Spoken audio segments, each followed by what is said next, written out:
महाराष्ट्र में 288 विधानसभा सीटों पर मतदान जारी है, लेकिन उससे पहले विनोद तावड़े कैश कांड और फिर मतदान से करीब 10 घंटे पहले अचानक रात को भाजपा ने कांग्रेस के नाना पटोले और एनसीपी शरद पवार गुट की सुप्रिया सुले के खिलाफ बिटकॉइन का जो धमाका किया, उसकी गूंज अब भी सुनाई पड़ रही है और इस मामले को लेकर महाराष्ट्र की सियासत गर्मा गई है। और अब इस लड़ाई में भाई अजीत पवार की भी एंट्री हो गई है। नमस्कार, मैं अभय राय। असली एनसीपी नेता और महाराष्ट्र के उप मुख्यमंत्री अजीत पवार ने अपनी बहन पर निशाना साधा है। उन्होंने कहा कि क्लिप में जो आवाज है वो उनकी बहन सुप्रिया सुले की ही है। आगे उन्होंने ये भी बताया कि सुप्रिया सुले उनकी बहन है और नाना पटोले के साथ भी उन्होंने काफी समय तक काम किया है। ऐसे में उनकी बात करने के स्टाइल और टोन से मैं समझ गया कि ये दोनों की ही आवाज है। जैसा कि इस समय महाराष्ट्र में भाई बहन की तकरार चरम पर है, तो भाई अजीत पवार पर पलटवार करते हुए सुप्रिया सुले ने भी कह दिया कि वह अजीत पवार हैं और वो कुछ भी कह सकते हैं और जांच होगी तो सब स्पष्ट हो जाएगा।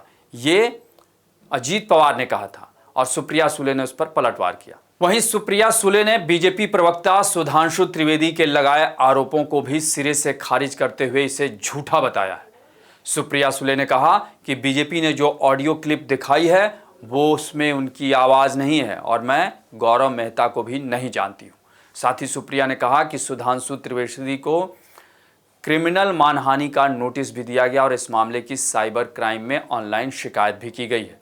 इससे पहले बीजेपी के आरोपों पर सुप्रिया सुले ने सोशल मीडिया प्लेटफॉर्म एक्स पर भी एक पोस्ट लिखकर तुरंत प्रतिक्रिया दी थी, जिसमें उन्होंने कहा था कि महाराष्ट्र में मतदान के कुछ घंटे पहले मतदाताओं को गुमराह करने के लिए झूठी सूचना फैलाने के हथकंडे अपनाए जा रहे हैं। हमने बिटकॉइन के दुरुपयोग के झूठे आरोपों के खिलाफ चुनाव आयोग और साइबर अपराध विभाग में आपराधिक शिकायत दर्ज कराई है। इसके पीछे की मंशा स्पष्ट है और ये निंदनीय है, ऐसा सुप्रिया सुले का कहना था। इधर महाराष्ट्र कांग्रेस ने भी बीजेपी के आरोपों को झूठा बताते हुए कहा कि बीजेपी का पैसा पकड़ा गया और बीजेपी से जनता नाराज है, इसलिए फर्जी ऑडियो क्लिप जारी गई है।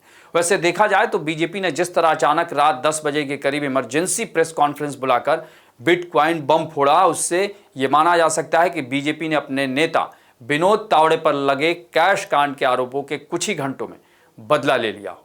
जैसा कि पूर्व आईपीएस अधिकारी रविन्द्र नाथ पाटिल ने आरोप लगाया था कि एनसीपी शरद गुट की सुप्रिया सुले और महाराष्ट्र कांग्रेस अध्यक्ष नाना पटोले क्रिप्टो करेंसी विवाद मामले में शामिल हैं। उन्होंने दोनों नेताओं पर चुनाव प्रचार के लिए बिटकॉइन हेरफेर के इस्तेमाल का आरोप लगाया, जिसे आधार बनाते हुए बीजेपी ने पूर्व आईपीएस अधिकारी के हवाले से बिना देर किए सुप्रिया सुले और महाराष्ट्र कांग्रेस के अध्यक्ष नाना पटोले पर क्रिप्टो करेंसी विवाद में शामिल होने का आरोप लगाते हुए बीजेपी ने ऑडियो क्लिप और व्हाट्सएप चैट के स्क्रीनशॉट दिखाकर 5 सवाल किए और उसका जवाब भी मांगा। तो हमारे साफ साफ 5 प्रश्न है उनसे कि नंबर 1, आपका बिटकॉइन ट्रांजैक्शन से कोई इन्वॉल्वमेंट है या नहीं, और है तो वो लीगल है या इलीगल है। नंबर 2, कि आपने किसी प्रकार के इस गौरव मेहता या गुप्ता नाम के व्यक्ति से कोई संबंध संपर्क रहा है या नहीं।